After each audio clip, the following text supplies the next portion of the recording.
Well, good day, everyone, and welcome to When the Shift Hits the Fan. My name's Mark Jeffrey, and I'm here once again with my gorgeous co-host all the way from Florida, Linda Lehman.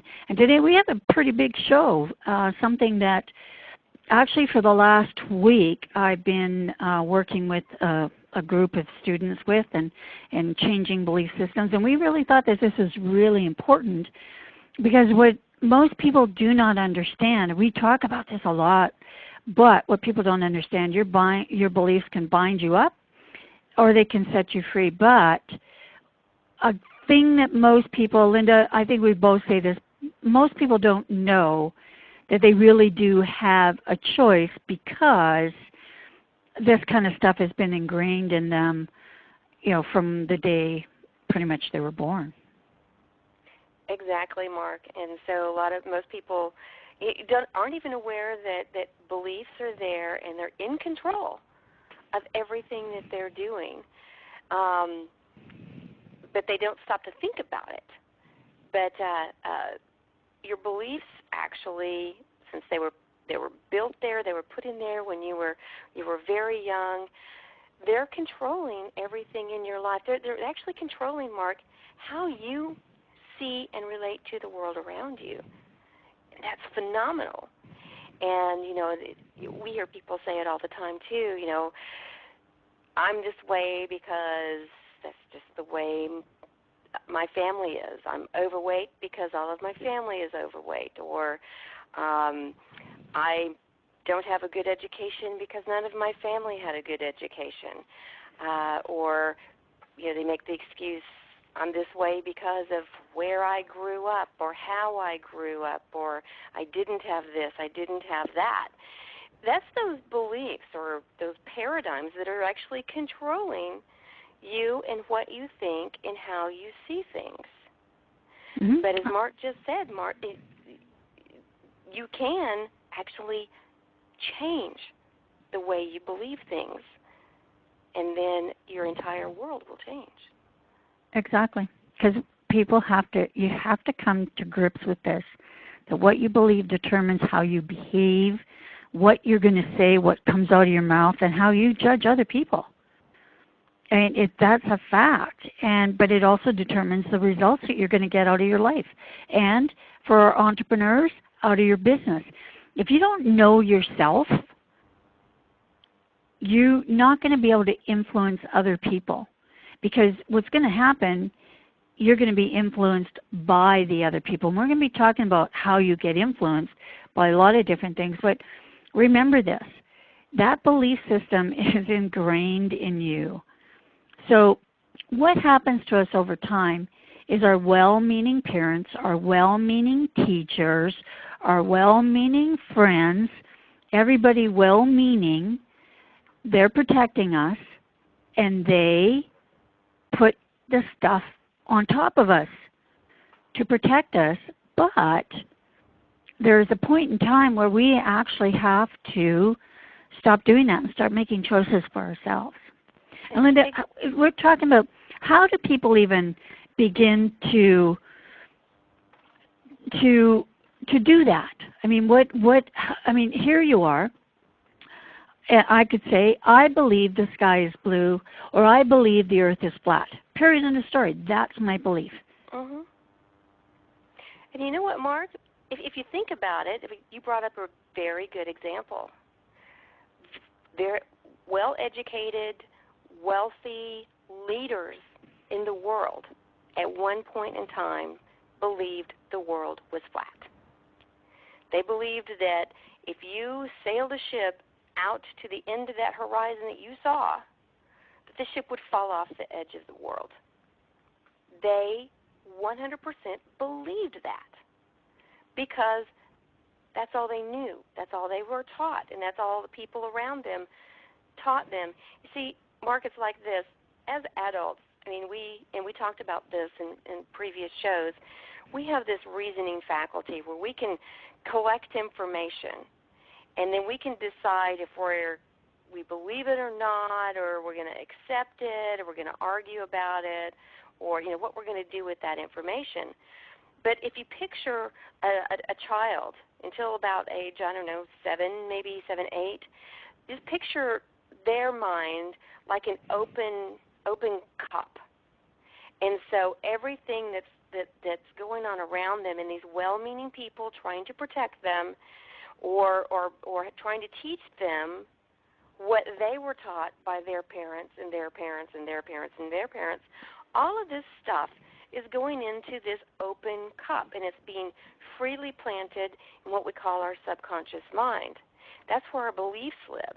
And this information, Mark, goes in over and over and over and over and over again. That's how it gets planted. That's how it gets concreted in there. And that's how we function in our lives without even realizing that these same things that were there to protect us from bumping our head or scraping our knees or going down this dark alley that we weren't supposed to go down. These things were planted at that time, but those same ideas, those same beliefs are controlling us right now. So we need to understand that that's how those beliefs got in there, and that those things are controlling us. And when we understand that, some magic can happen. When we understand that those little childhood beliefs are the things that are holding us back, then we can start chiseling away. We can start breaking those chains. Because exactly.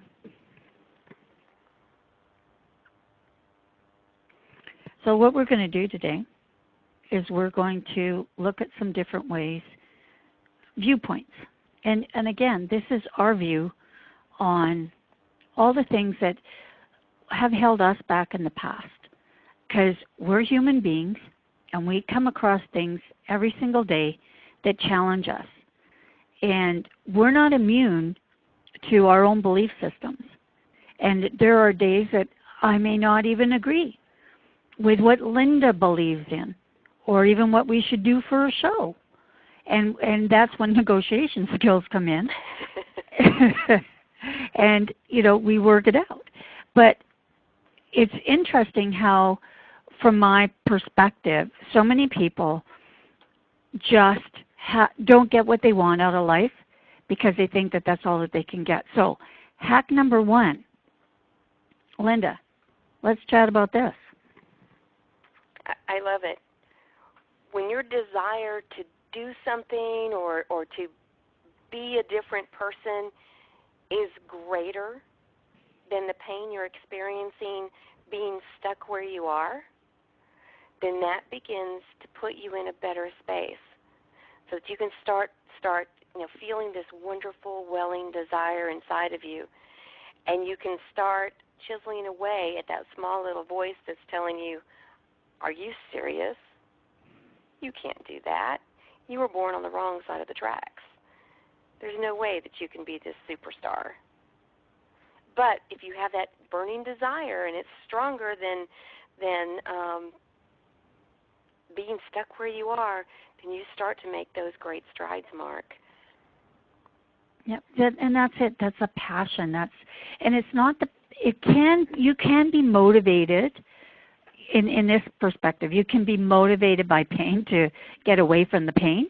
Mm-hmm. And you can be motivated to be more happy than you already are.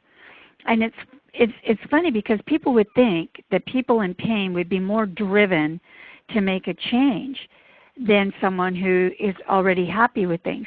But that's not necessarily true. People who are happy, because they know they can be happy, look for more happiness. Where people in pain keep expecting pain, keep getting pain. Right. So they say, this will never work because this is just the way it is, and so, it's me, so if something's going to go wrong, it's going to go wrong because it's me. Yeah, and I don't know, Linda, Facebook is the funniest because I correct all these, I'm having a blah day, and I'm going, yep, you certainly will now. Yep. You just ordered that one up. And so it's like, well, what should I say? Oh, probably nothing. Like, I don't want any more of that stuff, so, I'm out of here. we get to choose. And the belief that you have, like if you believe, oh, this is going to be a crappy day, it will be a crappy day because you're just out scouting for it. Exactly. You just sent that message out. And I want to say something here. I want to insert something here too, Mark, because if we have some listeners saying, oh, these ladies are just full of it. I mean, this stuff is nonsense. I got news for you. It's those limiting beliefs. Yeah. Those beliefs are shaping your perception of what we're talking about. Yep, that's exactly right. So unless and until you move past that, you're going to be stuck where you are. And you know what? I don't really care. Mm-hmm. Like I'm coming out here every week. We come out here every week to make a shift and help you do that. But if you don't want to, that's cool too. I'm still going to have my Merlot after. Exactly. I'm going to celebrate life. Which I exactly. did last weekend. Because yeah, I'm going to have a great time. So our hack number 2 is coming back to our advocate of what's going to make your life really hum. And it's funny because in doing this show and just doing some research and different things like that, I tripped across something just on the internet with journaling. And, you know, people think they get this kind of, you know, they put two things like a diary and a journal, and they could be the same thing, but they are decidedly different in how you utilize them. Normally in a diary, we're just talking about, oh, I saw Susie today, and, you know, I had my grandma's diary, and it was just kind of like the crops were good, weather was great on this date, and, you know, as farmers, they used to go back, and that was their own little almanac, you know, what was it this time last year, and who was here, and different things like that. But journaling at its heart is getting down to the feelings that you are discovering within yourself, some things that maybe you can't come to terms with, something that somebody put upon you. It's sorting and sifting and just being totally, you know, my journal half the time doesn't make any sense. It's like little jots of things. Like as things pop into my head, I just jot them down. It's almost like sometimes when, Linda, I don't know if this is for you, but sometimes when you're kind of between the waking and the dreaming and you remember a little bit of that, or you kind of drop back to sleep after you've woken up in the morning for, you know, you just haven't gotten up, you have very vivid memories of something, and you can see where it's being sorted. That's kind of like what my journal is like to me. It's just, I just put a bunch of stuff down, and it helps me see it in a different way.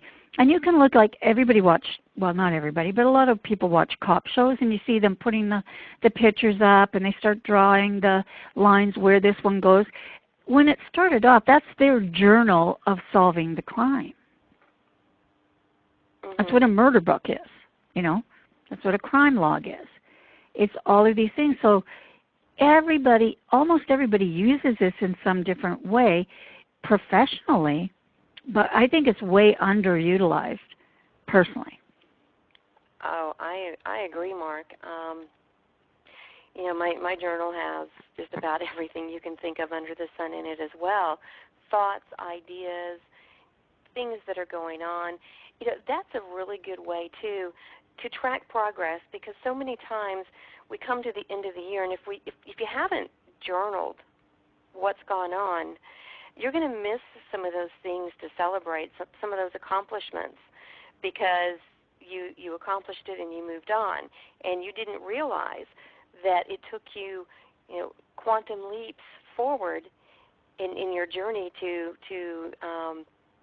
living your dreams. So when you go back even and reread or relook at certain things in your journal, and I have a tendency if something, you know, is really profound in this particular moment in time, I'll take a highlighter and I'll highlight the corner of the page so that even if I'm just flipping through the journal, those pages will catch my attention, and I'll go back and I'll look at them. And it's amazing what I find. But it also helps you with the creative process, where when you're in that point where you have this desire to do something or be something welling inside of you. I mean, first of all, you're not going to have that desire unless you actually have the abilities, even deep down inside of you, to accomplish it. So writing it out in your journal, what this desire is, what you want, and actually supercharging it, like by putting it in present tense as if it's already been done, like, the day in the life of, and you start describing and talking about the day, living as if you're already the person that you want to be, or living where you want to live, or the dream job, or the business, whatever it might be. And you start that conversation in your journal, and it really increases and amplifies your connection through your energy and through your intuition that we talked about last time with the universe, to start you moving forward toward what you want, and then what you want is being brought to you in ways that you probably can't even imagine right now.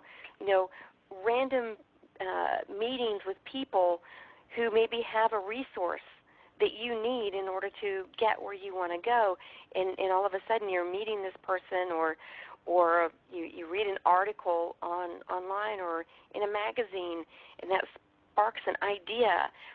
These kinds of things are happening as long as you're focused on this desire, and you start activating it by writing it down in your journal. I get excited about writing in my journal, as you can tell. Well, yeah, and so do I. And I think, again, we can go back to a limiting belief that, oh, well, journals do nothing. But then that takes you right down that path that you don't believe enough. You have to believe to receive. I say this all the time. You have to believe to receive. And if you don't, for whatever reason, even that niggling little doubt, that's enough to upset your little apple cart. You have to, and writing things down really does cement new belief systems into your own limiting beliefs that you have right now. So what I have to say on that, Linda, is like, why not? Why not just try it? Mm-hmm. Right? What do you have to lose? And I think if you're challenging a limiting belief, that would be a good place to start. What do you have to lose if you just explored the idea? It's like, what if the idea works? What if it works? Exactly. Get some passion and some desire behind it. And again, you don't have to limp around. If your shoes hurt, get new shoes. Right. It is what it is. And take the pressure off. And we've said this before, Mark. Your English teacher is not going to grade your journal. Oh, no. It doesn't have to be perfect. Nope. And we've kind of drifted. A little boy is drifting. We're just drifted into this one.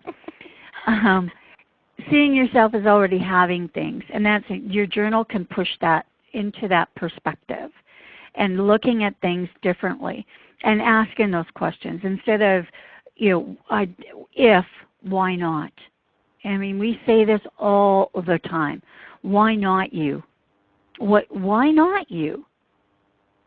I mean, if it can happen for anybody, and I was just watching something, I don't know, it was some, I don't even remember who it was, but again, you pick up things that obviously hit your same vibe, whereby this person was saying, it's not for, everybody can do. I started at the bottom too. Everybody can do this. Oh, he was a billionaire. He's a guy that's on the United States. He's giving, and I don't remember his name, but he was just on, and he's a historic philanthropist. He is giving to Mount Rushmore and to the War Memorial. He is giving all of his money away to restore all of these historic places and statues and stuff. And that was the last kind of thing he said on there. He said, I'm not special. I just started and just kept going. And when I felt that something was right for me, I kept pursuing it. I didn't stop because someone else said I didn't have enough education. Because he wanted to be a lawyer. he found out he didn't like it. Maybe it resonated with me because I kind of went on the same path, you know, okay, don't like that much. And he went into venture capitalist and has done very, very well. So he's worth all these billions of dollars. It is, it starts with a C, the name of it, and it's a Charters or something like that. And it just was, again, an ordinary person doing an extraordinary thing because of the passion to do it. So get in your little boat and start looking at new horizons and imagine what your life can be, and don't put any limits on it just because of some belief that you have. Exactly. And your imagination is so strong and such a valuable tool. When you were very little, you let it out to play. As adults, sometimes we think that we should behave properly and not let that imagination out to play. But in reality, that's how your world is shaped. That's how your reality becomes what you want it to be, is through activating your imagination. So let it out to play. Visualize yourself as already having what you want to have and being the person that you want to be. Jump into that picture. Live it as if you're currently living it. Feel it. Taste it. Breathe it. You know, touch it. You know, have the people in your vision that would be there celebrating with you your great accomplishments. What is that like? Write that experience down in your journal. This truly is a way to design your reality the way you want it, and to start, as we said, hacking away at those beliefs that you're not even consciously aware that are in there. You hack away at those, get them out of there, and replace them with beliefs that serve you better and take you further than you ever dreamed possible. And we all do it on little scales. I mean, you rearrange your furniture. Mm-hmm. You don't quite know what it's going to be when you're done. You think, oh, I think the couch will look better over there, and you know, maybe this bureau will look better over there. Or you switch around your closet clothing first to do it by color, and then you don't like it that way, so you do it by lightweights and, you know, suits and pants. We do it in our lives, but we neglect our life, the one we're living. It's almost like, oh, that's just supposed to happen. Well, if it's just supposed to happen and you're not happy, then you need to work on that. Exactly. You know, if you think about it, Mark, just, you know, everything around you had to be an image in somebody's mind first. Mhm. I mean, so you're right. I mean, you can't even paint a picture without, you know, imagining what the finished product is going to look like. Nope. So, the next step, and we talked about in the beginning how it's this repetition of all of this information that's being freely planted that solidifies, concretes those beliefs in our subconscious mind. Well, guess what? It's the repetition of new information that's going to get it out of there. And all we have to do in order to start chiseling away and replacing those limiting beliefs with beliefs that serve us better is to be consistent on focusing on what it is that we want. We make the decision, this is what I want, this is who I want to be, this is what I want to have. Be consistent in your vision. Focus on it. I mean, if you're sitting there and you're being wishy-washy about what you want, then wishy-washy life is what you're going to get. So be focused and be persistent. Repeat it over and over again. Don't just say, well, I'm gonna write in my journal for a week, or I'm going to meditate for a couple of days, and then sit back and wait for the magic to happen. It's not. You have to be consistent every single day. Let that desire come forth and focus on it. And we're going to, it's funny because actually when I was doing this, I thought one of the things that we're going to really have to talk about, and it probably on our next webisode here, is, you know, picking yourself back up when you're on this beautiful journey and you run into a setback. And yeah, and it's not, I know people call them quitters, and I never really like that. I mean, I don't like it. because there's times in my life where I quit because I just simply couldn't go forward with what I had to be able to go forward with, right? I didn't have the I didn't have the support because I didn't look for it. I didn't maybe have the smarts in that particular thing to pursue it.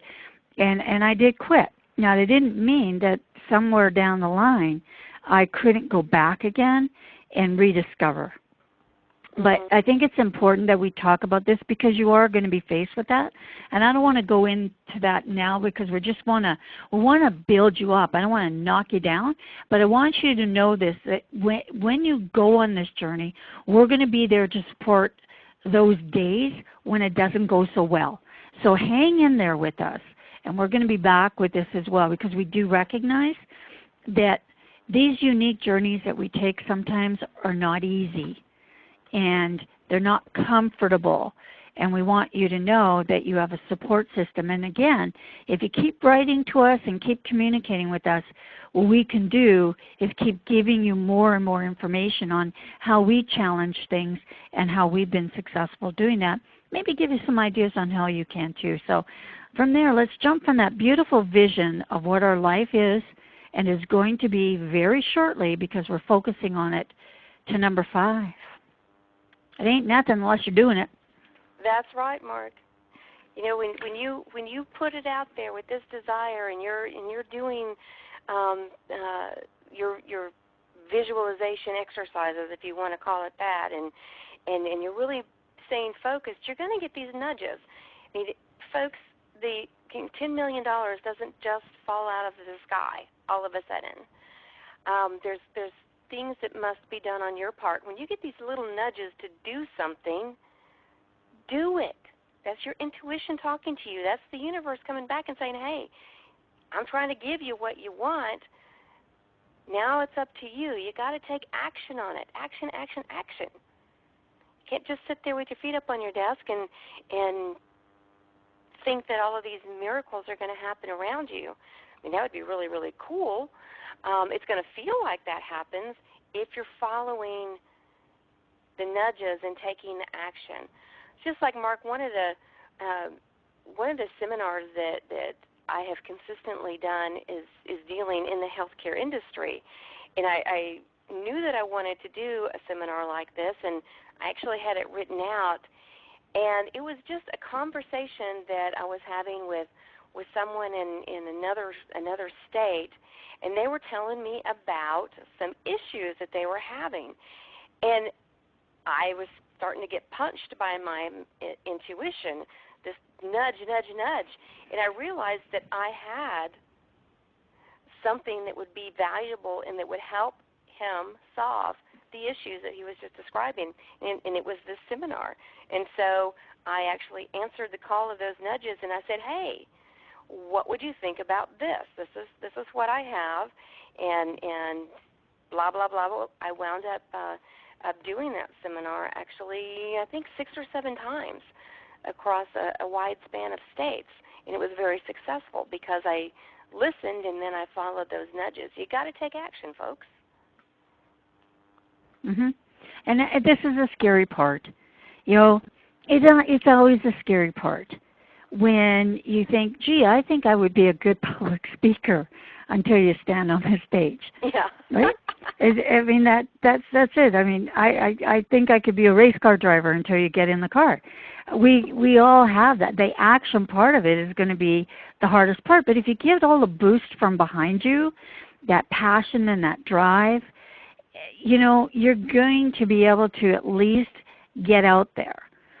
You know, maybe, and I really do. You watch all of these shows today now, The Voice and American Idol, all of those things, and America's Best Whatever, and I really do give those people so much credit for following their dream. I mean, they're in front of millions of people that are going to, you know, you get the action. I mean, oh man, I thought it was kind of good. Or you get, you know, turned down this year, come back next year. And it's interesting to me that the ones that do come back and they actually get on the show this time and they actually do succeed because they kept driving their dream. And when somebody said to them, I mean, they got rejected on one hand because no chair turned around or whatever it was, right? But they said, you know what? Come back next year. Just keep working on that. They kept working on it, and they came back, and all the chairs turned around on this time, and now they're in the final 5, and they're making a name for themselves.